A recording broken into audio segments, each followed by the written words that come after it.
네, 안녕하세요. 2021년 여름 온라인 교원 연수에 오신 선생님 여러분들 환영합니다. 저는 한국천문연구원의 이덕행입니다. 앞서 강연 들으셨던 심채경 박사님을 기억하실지 모르겠는데요. 심채경 박사님과 함께 달 탐사에서 시스템 엔지니어를 담당하고 있습니다. 오늘 제가 말씀드릴 부분은 화성 탐사 이야기입니다. 달을 넘어 화성으로라는 소주제로 제가 말씀을 드리겠습니다. 네, 먼저 화성 탐사하면 여러 가지 키워드가 있을 텐데요. 제가 구글에서 영문으로 검색되는 연관 키워드들을 검색을 해봤습니다. 그랬더니 로버, 그리고 마스 랜딩, 그리고 생명체도 보이죠. 그리고 테라포밍이라는 글씨도 보이네요. 그리고 헬리콥터란 글씨도 보이고요. 이런 부분들은 나중에 다시 한번 설명을 드리겠습니다. 여러 가지 연관되는 검색어가 있는데 관련해서 제가 생각하는 화성 탐사의 우주 임무는 이전과의 약간의 차별점이 있는 것 같습니다. 앞서 보여드렸던 상위 몇 개의 키워드들 뿐만 아니라 새롭게 검색이 되고 있는 여러 가지 키워드들을 봤을 때 현재 우주를 진입할 수 있는 발사체 비용이 낮아짐으로써 우주로 진입할 수 있는 문턱이 낮아지게 되고, 그럼으로써 상업적인 기업들의 참여가 늘어나게 되는 뉴스페이스 시대가 도래하고 있다고 합니다. 그래서 이것과 관련해서 전반적인 화성 탐사의 개론과 그리고 트렌드를 소개를 하고자 합니다. 목차는 다음과 같고요. 달을 넘어 화성으로, 그리고 화성에 대해서, 그리고 화성 탐사 이야기, 그리고 정리를 하고자 합니다. 네, 첫 번째는 달을 넘어 화성으로입니다. 네, 달을 넘어 화성을 이야기하기 전에 달을 먼저 이야기를 해야겠는데요. 무엇보다 우리나라가 현재 하고 있는 달 탐사에 대해서 소개를 드릴 필요가 있겠습니다. 앞서 설명을 들으셨을 수도 있는데요. 한국의 달 탐사는 총 두 가지 단계로 현재 시행이 되고 있습니다. 첫 번째 1단계 사업은 KPLO라고 하는 코리아 패스파인더 루나 오비터라고 하는 한국형 달 시험용 달 궤도선 사업입니다. 이 사업은 현재 막바지로 진행이 되고 있고요. 상당 부분 개발이 완료돼서 내년에 발사를 앞두고 있습니다. 그래서 시험용 달 궤도선의 그림인데요. 한국항공우주연구원이 주관하고 있는 개발 사업이고, 미국 나사와의 국제 협력을 기반으로 현재 추진 중입니다. 그래서 한국항공우주연구원은 달 궤도선의 본체와 그리고 탑재체의 개발을 담당하고 있고요. 그리고 나사는 달의 음영 지역을 탐사하게 되는 탑재체를 제공하고, 그리고 심우주 통신과 항행 기술을 지원하게 됩니다. 네, 그래서 내년에 발사가 될 예정이고요. 생각보다 얼마 안 남았죠. 1년도 내년에 벌써 이제 발사를 앞두고 있는데, 내년쯤 되면 아마 저희 포털 사이트에 많이 관련 기사가 도배되는 날이 올 것 같습니다. 그리고 또한 2단계 한국의 달 탐사는 한국형 달 착륙선 사업입니다.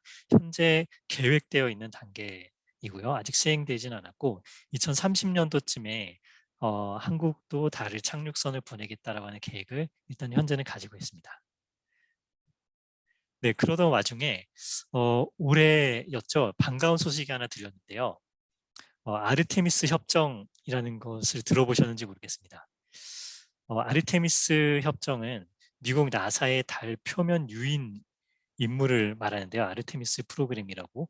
그 프로그램에 한국이 함께 참여하게 되었다는 소식입니다. 이 아르테미스 미션은 2024년까지 달에 최초의 여성 우주인을 보내고 20년대 후반까지 달에 지속 가능한 유인 기지를 건설하겠다는 계획입니다. 참고로 아르테미스는 그리스 신화에서 아폴로의 쌍둥이 누이죠.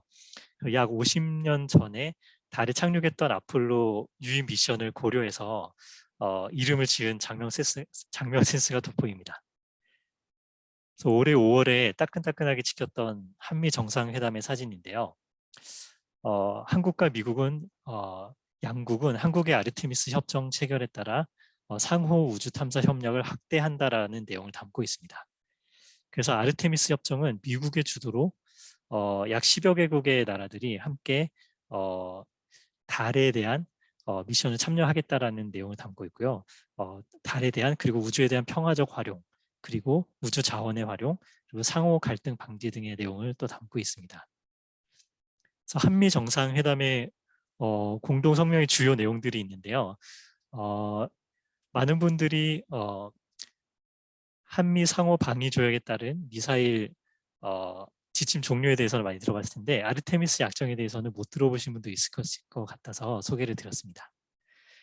그런 이런 우주 탐사 원칙과 협력에 대한 내용을 담고 있는 아르테미스 계획은요. 공식적으로 나사의 유인 달 탐사 임무에 협력국으로서 한국이 참여할 기회가 생겼다는 데 큰 의미가 있습니다. 그런데 미국의 아르테미스 계획은 달에 가는 것이 최종 목표가 아닙니다. 네, 보시는 그림은 아르테미스 계획인데요. 아래쪽 하단에 보시면 2020년도를 가리키고 있고 오른쪽 하단에 보시면 2024년도를 가리키고 있습니다. 그래서 왼쪽 중간쯤에 보면은 녹색 글씨로 커머셜 루나 페이로드 서비스라는 CLPS라는 게 있는데요.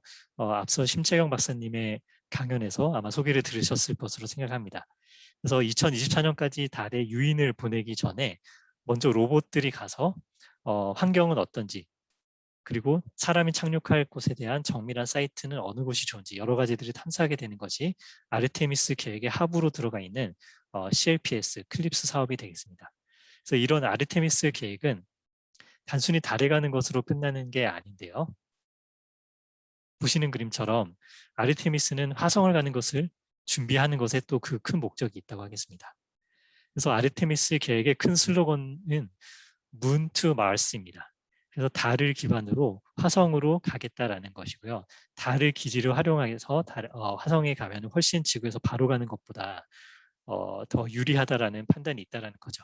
비록 달에 직접 가는 것보다는 거리가 훨씬 멀지만 그럼에도 불구하고 달보다 화성에서의 유인기지 건설이 또 유리하다는 판단도 함께 있다고 보겠습니다.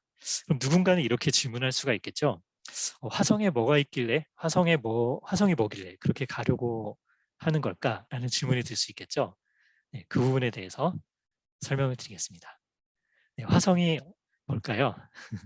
화성은 태양계 내에 있는 하나의 행성이죠. 보시는 그림에서 왼쪽에 영문으로 쓰여진 설명은 화성은 로봇들이 살고 있다고 알려진 유일한 행성이라는 설명입니다. 다시 말해서 아직 인류가 밟지 못했던 행성이고요. 대신에 현재 여러 탐사선 및 탐사 로봇, 자동차 같은 것을 말하죠. 그 로봇가 탐사 임무를 수행 중입니다. 네, 보시는 그림은 구글의 나사 솔라 시스템 익스플로레이션이라고 검색을 하면 나오게 되는 나사의 사이트입니다. 그래서 검색을 통해 여러분들도 찾아가실 수가 있고요. 이 사이트의 좋은 점은 현재 시각에서의 태양계 전체 위치 및 궤도를 한눈에 파악할 수 있다는 점입니다. 그래서 보시면 하단부에 넵튠이라고 조그맣게 해왕성이 보이고요. 그리고 우라누스 천왕성도 보이고 세턴 토성도 보이네요. 그리고 주피터 목성도 보이고 이 안에 태양과 지구와 화성이 들어가 있습니다. 그래서 목성도 굉장히 지구로부터 그리고 태양으로부터 먼 거리임에도 불구하고 해왕성과 명성은 굉장히 먼 거리에 있다는 것을 알 수가 있습니다. 그래서 우리가 관심 있는 태양에 대한 부분, 화성에 대한 부분들을 태양을 중심으로 한 번 더 확대를 해보겠습니다. 네, 그럼 보시는 그림과 같은데요. 보시는 그림처럼 목성과 그리고 지구, 그리고 태양, 그리고 화성이 이렇게 위치를 하게 됩니다. 그래서 화성은 지구보다 태양으로부터 더 멀리 떨어져 있다는 것을 알 수가 있죠. 그래서 태양계 내에서의 대략적인 화성의 위치를 가늠하는 데 도움이 되기 위해서 보여드린 그림입니다.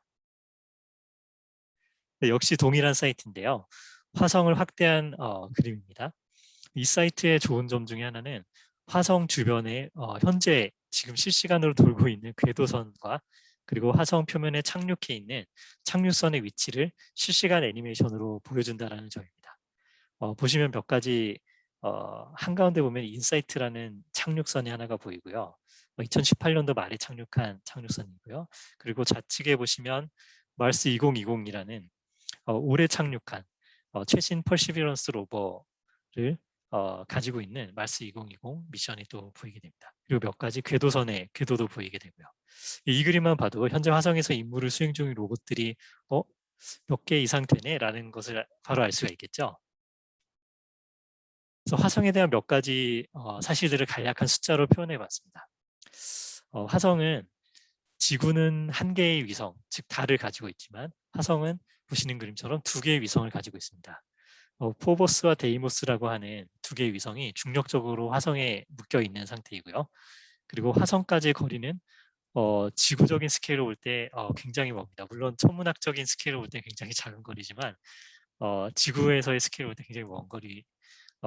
그래서 보시는 그림처럼 굉장히 먼 거리에 약 2억 4,819만 킬로미터가 떨어져 있고요. 현재 시점입니다.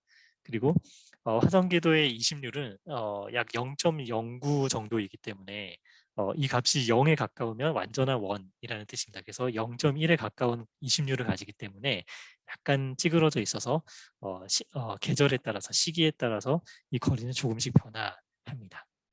그래서 그리고 이렇게 먼 거리에 있기 때문에 단방향 통신이죠. 만약에 빛을 지구에서 화성으로 곧바로 쐈을 때 화성까지 빛이 도달하는 시간이 무려 13분이 넘게 걸립니다. 13.8분 정도가 걸리게 되겠네요. 이게 현재 시점이고요. 그리고 화성에서의 1년의 그 날은 지구는 365일이지만 그 2배 정도가 되는 화성은 687일을 지내게 됩니다. 오른쪽에 보시는 그림은 지구와 화성의 크기를 비교할 수 있는 그림인데요. 어떤 게 화성일까요? 네, 안쪽에 있는 작은 게 화성이겠죠. 약 1.9배, 2배 정도의 크기 차이를 보이게 됩니다. 자, 화성은 제2의 지구라고도 불리는데요. 그 이유가 무엇일까요? 왜냐하면 화성은 어느 정도 지구와 비슷한 환경을 가지고 있기 때문입니다.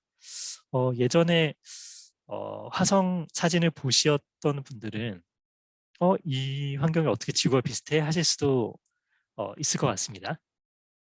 네, 보시는 그림 두 개가 있는데요. 어떤 것이 진짜 화성의 그림일까요? 네, 왼쪽 그림이 큐리오시티 로버가 찍었던 화성의 모습이고 오른쪽 그림은 영화 마션의 한 장면인데요. 오른쪽 그림은 실제 지구에 있는 요르단의 와디럼이라고 하는 사막에서 찍은 영상입니다. 그리고 보시는 그림처럼 왼쪽의 화성과 굉장히 유사한 칠레 아타카마 사막을 보여주고 있는데요. 지구의 곳곳에도 진짜 화성 같은 모습이 있다라는 것을 여러분들께 보여드리고 싶었습니다. 그래서 실제로 이런 화성과 비슷한 환경에서 탐사 로봇을 시험하는 그런 일들도 진행을 하고 있습니다. 몇 가지 화성이 왜 지구와 비슷하다라는 지구와 왜 비슷할까라는 질문에 대한 몇 가지 유사점들을 표로 표현해 본 것입니다. 일단 먼저 하루의 시간이 비슷한데요. 지구는 24시간이지만 화성도 24시간 37분으로 거의 비슷합니다. 그리고 희박하지만 대기가 존재를 하고요. 물론 이제 화성에서의 대기는 지구의 100분의 1도 안 되는 수준이긴 합니다. 하지만 대기가 존재를 합니다. 달과 다르게. 그리고 또 하나 비슷한 것은 세 번째 황도면 경사가 비슷한데요. 지구와 화성의 황도면 경사가 상당히 비슷하다는 걸 알 수가 있죠. 이 황도면 경사는 지구의 계절이 존재하게 되는 이유가 됩니다. 이 황도면이 기울어져 있기 때문에 지구의 계절의 변화가 발생을 하게 되는데요. 그렇기 때문에 화성에서도 이 25도의 황도면 경사 때문에 자전축 경사 때문에 계절의 변화가 있게 됩니다. 그리고 상대적으로 온화한 온도를 들 수가 있겠는데요. 지구는 당연히 상온에서 왔다 갔다 하는 온도를 가지게 되겠죠. 그리고 화성도 적도 부분의 따뜻한 곳에서는 10도 이상의 상온을 나타내기도 합니다. 그리고 또 화성에서는 최근 빙하와 물의 흔적, 그리고 남극 얼음층에도 지하에 얼음이 존재한다는 것들이 밝혀져 있는데요. 이런 물의 흔적과 존재는 지구와 또 비슷한 부분이기도 합니다. 물론 중력과 일년의 길이는 차이가 있긴 하지만요. 네, 그래서 아직까지는 생존을 위해서 넘어야 할 산이 많습니다. 지구와 똑같지는 않겠죠. 하지만 다른 행성에 비해서는 상대적으로 상당히 온화한 환경을 가지고 있는 것이 화성이고 그렇기 때문에 지금까지 인류가 화성 탐사 노력을 기울여 온 것이기도 합니다. 자, 그러면 화성 탐사 이야기를 해보겠습니다. 지금부터는 본격적인 화성 탐사 이야기인데요. 여러분들은 지금까지 인류가 과연 얼마만큼의 화성 탐사 노력을 기울여 왔다고 생각하나요? 5번, 10번, 20번? 네, 이것이 답입니다. 위키피디아에 리스트 오브 미션스 투 마스라고 검색을 해보면 이렇게 약 한 50여 회 이상의 임무가 수행되었다라는 것을 알 수가 있고요. 이것은 수많은 화성 탐사 노력의 결과를 표로 나타낸 것입니다. 그래서 보시면 물론 글씨가 다 안 보이시겠지만 초반에는 구소련이 많이 임무를 수행을 했었고요. 시도를. 그리고 여기에 색깔을 보시면 빨간색이 처음에 많이 있죠. 이것이 바로 임무가 실패했다라는 얘기입니다. 그리고 중간중간 녹색이 보이는데 이 녹색이 임무를 성공했다라는 표시입니다. 조금 더 확대를 해보면 가장 처음에 임무를 수행했던 구소련이 약 한 60년대부터 화성에 대한 궤도선, 사실 궤도선도 아니죠. 살짝 지나가는 플라이바이를 시도를 했었는데 대부분 실패를 했습니다. 그리고 그 이후에 있는 대부분의 미션에서 미국이 성공한 사례가 많았고요. 그리고 구소련은 10년이 지나서야 화성 궤도선을 그리고 궤도선이 아니죠. 플라이바이가 이제 성공을 하게 됩니다.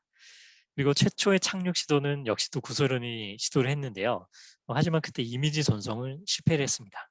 그렇다면 최초의 화성 표면 영상은 바로 이것입니다. 76년도에 미국에서 바이킹 1호를 보냈었는데요. 그 바이킹 1호가 보낸 최초의 화성 표면 사진입니다. 근접 촬영 사진이 되겠죠.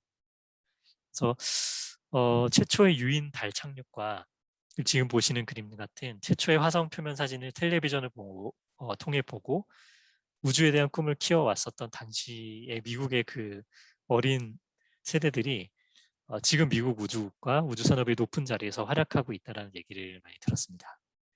네. 자, 이렇게 화성 착륙 임무가 많은 실패를 겪었고 상당히 어렵다라고 하는데 왜 이렇게 어려운 걸까요? 왜 이렇게 오랜 시간이 걸려야지 제대로 된 화성 착륙을 성공할 수 있었던 걸까요? 그것은 화성 착륙의 기술적 어려움 때문입니다. 흔히들 공포의 실분이라고 부르는 Seven Minutes of Terror라고 하는 그런 표현이 있습니다. 여러분들도 유튜브에 Seven Minutes of Terror라고 검색을 하시면 한국어 번역도 있고 굉장히 좋은 영상이 있는데요. 한번 꼭 찾아보시길 권해드립니다. 보시는 그림처럼 굉장히 빠른 엄청난 대기권 진입 속도를 가지고 화성 착륙선이 화성 대기에 진입을 하게 됩니다. 약 시속 19,000km 이상을 가게 되는데요. 예를 들면 190km per hour, 시속 190km를 달리는 경주용 자동차보다 100배 빠른 속도가 되겠습니다. 엄청나게 빠른 속도죠. 그렇기 때문에 화성 대기권에 진입하는 순간 약 1000도 이상의 고온의 열이 발생을 하게 됩니다. 대기권과의 마찰열이 발생하게 되겠고요. 하지만 지구보다 약 100배 이상 희박한 대기 때문에 감속이 쉽지가 않습니다. 그래서 초음속 낙하산으로 감속을 버텨야 하고요. 그리고 극한의 공학적 정밀도를 요구하는 임무가 되겠습니다. 보시는 그림은 마스 EDL 그림입니다. EDL이라고 하는 것은 Entry, Descent and Landing의 약자로서 진입, 하강, 착륙 3단계의 전체를 아우르는 표현입니다. 그래서 보시는 그림은 올해 2월에 착륙을 성공했던 퍼시비어런스 로버의 EDL 과정과 소프트 랜딩을 성공했던 것을 모식화한 그림입니다. 특히 화성 착륙이 더 어려운 이유는 앞서 설명드린 그 모든 화성 대기권 진입 과정들이 한치 오차도 없이 수행되어야 할 뿐만 아니라 이 모든 과정이 사람의 판단과 개입 없이 우주선 스스로가 판단하고 수행해야 한다는 사실 때문입니다. 왜냐하면 화성까지의 거리가 굉장히 멀기 때문에 특정 이상을 감지해서 판단을 요구하는 그 신호를 화성 착륙선이 지구에 보내게 되면 화성에서 지구까지 단방향 통신이 10분이 넘게 걸리게 되겠죠. 빨라도 11분이 걸리게 되는데 그럼 그 신호를 받아서 지구에서 즉각적으로 대응 명령을 보낸다고 하더라도 총 22분의 시간이 걸리게 됩니다. 하지만 엄청난 속도로 이동하는 화성 우주선은 그 속도 때문에 대기권 진입부터 착륙까지 약 7분밖에 걸리지 않는 상황입니다. 그렇기 때문에 사실상 지구로서의 지구로 보내는 통신이 의미가 없는 상황이 되는 거죠. 그래서 전반적으로 화성 착륙은 높은 기술적 수준을 요구를 합니다. 자, 그러면 역대 화성 착륙선 및 로버 임무들을 보게 되겠는데요. 그 타임라인을 보고 계십니다. 최초 구소련이 보냈던 마스 3 같은 경우는 착륙은 성공했으나 곧이어서 통신이 두절되고 임무가 종료가 됐었습니다. 그리고 이후에 미국이 보냈던 바이킹 시리즈가 성공을 했었고요. 그리고 상당 기간의 텀을 두고 약 90년대 후반부터 90년대 말을 기점으로 다시 미국에서 화성 착륙 임무를 시행을 하게 됩니다. 그래서 보시는 그림처럼 스피릿과 오퍼튜니티는 굉장히 오랜 시간, 10년도 넘는 시간들을 이렇게, 특히 오퍼튜니티 같은 경우는 굉장히 오래 살아남았죠. 그래서 상당히 오래 긴 십수년을 훌쩍 뛰어넘는 그런 엄청난 기간 동안 임무를 수행했었습니다. 그리고 비교적 최근에는 2018년도에 인사이트 착륙선이, 그리고 올해 착륙을 성공했던 퍼시비언스가 이제 보이게 됩니다. 보시는 그림은 화성 착륙선 및 로버들의 화성 전역의 착륙 지점의 분포를 나타내는 그림입니다. 한 가지 특징은 대부분의 로버가 다 위도가 플러스 마이너스 70도 이내에 착륙했다는 점이죠. 그리고 그렇지 않더라도 대부분이 플러스 마이너스 한 4, 50도 이내에 위치를 하고 있습니다. 이것은 화성의 추운 온도 환경 때문인데요. 비록 화성에서 또 적도 근처는 여름에 상온의 따스한 기온을 나타내지만 조금만 북쪽이나 남쪽으로 올라가면 온도가 급격하게 떨어지기 때문에 탐사선의 전자장비에 악영향을 미치게 됩니다. 그리고 조금만 그 위도가 높아지거나 낮아지게 되면은 태양 전지판을 활용할 경우 태양 전지판에 탐사선에 들어오는 태양 전지판의 에너지 양이 굉장히 줄어들 수밖에 없게 됩니다. 그래서 더 낮은 에너지를 사용할 수밖에 없게 되고요. 그렇기 때문에 이런 분포를 가지게 됩니다. 네, 그래서 화성 탐사선에 대한, 특히 착륙선 로봇들에 대한 몇 가지 예를 들어드리고자 합니다. 제가 그 많은 임무들을 다 설명드릴 수는 없고요. 몇 가지, 특히 최근에 발사됐었던 상대적으로 최근에 발사됐었던 굵직굵직한 임무들 위주로 화성 로봇들 위주로 몇 가지만 설명을 좀 드리겠습니다. 네, 보시는 그림은 스피릿과 오퍼튜니티 임무인데요. 두 개의 탐사 로봇가 쌍둥이 로봇이었습니다. 많은 경우 우주 임무는 특히나 더 도전적이고 위험성이 높은 우주 임무인 경우에는 리던던시라고 하는 중복 장비를 실어 보내는데요. 예기치 않은 사건 때문에 하나가 죽게 되더라도 다른 하나가 살아서 임무를 수행할 수 있기 때문입니다. 여기서 보냈던 쌍둥이 탐사 로봇은 둘 다 오랜 시간을 버텨서 상당히 놀라움을 줬었습니다. 그래서 화성에 물이 있다라는 가설을 산화철을 발견해서 입증했었고, 또 물이 흘렀다라는 흔적도 발견을 했었습니다. 그리고 이 쌍둥이 탐사 로봇은 최초로 컬러 영상을 전송을 했었고요. 처음 계획은 고작 3개월짜리 임무였음에도 불구하고 굉장히 오랜 시간을 살아남아서 많은 사람들을 놀라게 했었습니다. 보시는 이 카툰은 이 오퍼튜니티 로봇의 끈질긴 생명력에 대한 재미있는 일화를 그리고 있는 그런 카툰입니다. 기본적으로 에너지원이 방사능 에너지원이 아닌 태양전지 에너지원을 썼음에도 불구하고 정말 오래 살아남았죠. 그래서 보시는 그림처럼 굉장히 많은 시간이 지났음에도 아직도 집에 못 가고 있는 이런 로봇의 모습입니다. 네. 그래서 이런 식으로 상상도를 해피엔딩으로 그려본 그림인데요. 화성이 나중에 테라포밍이 됐을 때도 이렇게 유적으로 남아있다라는 그런 얘기를 하고 있는 것 같습니다. 네, 그리고 다음 임무는 큐리오시티라는 임무입니다. 이때부터 태양 전지판이 아닌 원자력 전지, 라디오 아이소톱 더멀 일렉트릭 제너레이터라고 하는 RTG를 원자력 전지를 활용을 했고요. 그렇기 때문에 이 큐리오시티 같은 경우는 14년 동안 태양빛이 없어도 안정적인 전력 공급을 가능하게 해줍니다. 그래서 화성에서는 가끔씩 화성의 전역적인 수준의 모래 폭풍이 발생을 하게 되는데요. 그러면 하늘이 굉장히 어두워져서 태양 전지를 사용할 경우 어려움이 있게 됩니다. 그러나 이 큐리오시티 경우는 그런 일이 있을 때도 에너지원 측면에서는 문제가 없게 됩니다. 그 왼쪽에 보시는 그림은 로봇판에 달린 카메라로 셀카를 찍은 사진입니다. 여러 장을 합성했기 때문에 굉장히 잘리지 않고 자연스러운 그런 모습을 보게 되고요. 오른쪽에 있는 그림은 지금도 화성 탐사를 계속 수행하면서 화성의 고화질 영상을 찍어서 보내는 그런 그림입니다. 그리고 가장 최근에 올해 착륙을 했었죠. 퍼시비어런스라고 하는 로버가 있습니다. 역시 나사에서 보낸 거고요. 이 로버는 특별하게 인지니티라고 하는 헬리콥터를 보냈습니다. 여기 가운데 보시는 그림인데요. 이 인지니티라고 하는 헬리콥터는 인류가 최초로 다른 행성에서 비행을 성공한 동력 비행의 역사적인 순간을 재현한 그런 임무가 되겠습니다. 그래서 상당히 최근 일이기 때문에 기사에서도 많이 소개된 걸로 여러분들 보셨을 것으로 생각을 합니다. 그래서 이 미션에서 향후 1, 2년 동안 쭉 어떤 식으로 캠페인을 진행해서 이렇게 이동할 것인지에 대한 계획이 나와 있고요. 그리고 30 내지 40억 년 전에 오래전에 강물이 흘렀었던 흔적이 있는 요 삼각주 지역인 예제로 크레이터에 착륙을 해서 생명체의 존재를 확인하고자 하는 임무를 가지고 있습니다.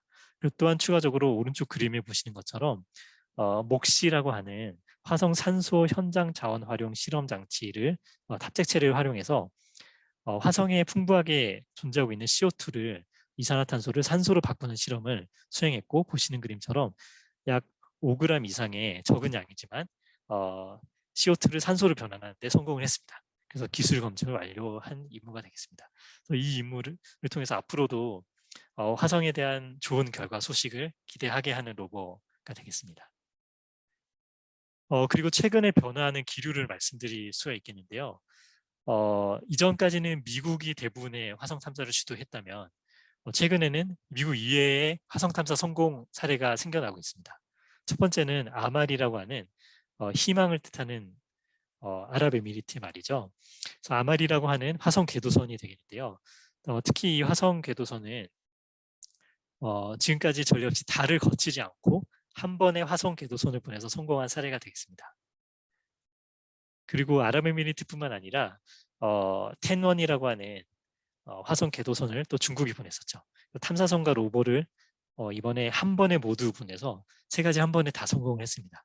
그래서 세계를 또 놀라게 했었고요. 오른쪽 보시는 그림은 그 궤도선과 착륙선에서 찍은 사진을 이제 보여주고 있는 사진입니다. 그리고 추가적인 기류가 있다면 기업의 화성 탐사에 대한 참여입니다. 최근 스페이스 X에서 일론 머스크는 화성 이주 계획을 발표를 했었는데요. 지속 가능한 문명을 위해 화성에 100만 명을 이주시키겠다. 그래서 화성에 건설될 기지의 상상도를 보고 계시는 그림입니다.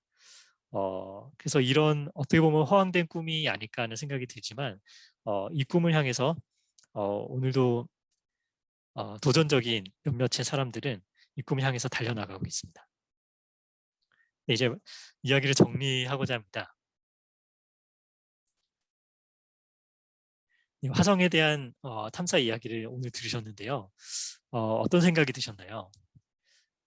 쉽지 않은 기술적인 난제와 그리고 어려움들이 있는 임무이지만 먼 미래를 본 오늘의 도전이 아닐까 싶습니다. 그리고 예전과 다르게 상업적인 기업의 우주 탐사뿐만 아니라 다양한 국가들의 화성 탐사를 도전하고 있는 그런 사례들도 오늘 확인했습니다. 그래서 변화하는 이런 흐름 속에서 한 장의 사진으로 이야기를 마무리하고자 합니다. 무엇이 보이나요? 발자국이 보이죠? 이 화성의 발자국은 큐리오시티라고 하는 화성의 탐사 로버가 2014년도에 찍었던 사진입니다. 자기가 지나왔던 길을 뒤돌아보면서 찍은 사진이죠.